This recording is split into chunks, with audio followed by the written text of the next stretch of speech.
Do you think Americans truly understand the history of socialism and actually what it is? As you've gone around, I know you've had, when you speak to not just college campuses, you've been to events around the world. I think 250,000 people you've spoken in front of. I mean, people are unbelievably ignorant about history. And I mean, I would include myself in that, you know. I mean, I know what I know about the history, say, preceding the 20th century is very sketchy. It's embarrassingly sketchy, you know. And what young people know about 20th century history is non-existent, especially about the history of the radical left. I mean, how would they know? They're never taught anything about it. So why would they be concerned about it? And you know, for many of the people in the audience, you know, you're old enough so that the fall of the Berlin Wall was, well, that was part of your life, you know. That was really the end of the Second World War, let's say, in a technical sense, and it was very meaningful. But that's a long time ago. There's been a lot of people born since then, and it's ancient history. And we don't have that many good, bad examples left, you know. There's North Korea, there's Venezuela, but we're not locked tooth and nail in a war with, you know, in a proxy war or in a Cold War with the Soviet Union. And it's easy to understand why people are emotionally drawn to the ideals of socialism, let's say, or of the left, because it draws its fundamental motivational source from a kind of primary compassion. And that is always there in human beings. And so that proclivity for sensitivity to that political message will never go away.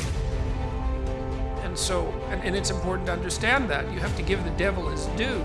Yes, well, that's certainly the case. Well, first of all, I mean, if you look at the psychological literature, to the degree that it's accurate, which is difficult to ascertain often, people report far more prejudice against their group than against themselves. So that's quite an interesting phenomenon as far as I'm concerned. So there's a tendency for people to exaggerate the degree to which the group they belong to is currently suffering from generalized oppression. They've been relatively free of it themselves. I also think that,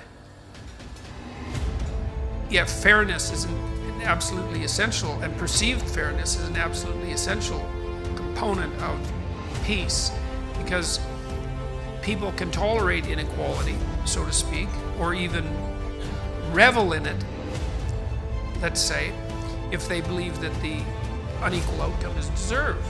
I mean, look at how people respond to sports heroes. You know, no one goes to a sports event and boos the star, even though he or she is paid much better and attracts the lion's share of the attention, hopefully not in too narcissistic a manner.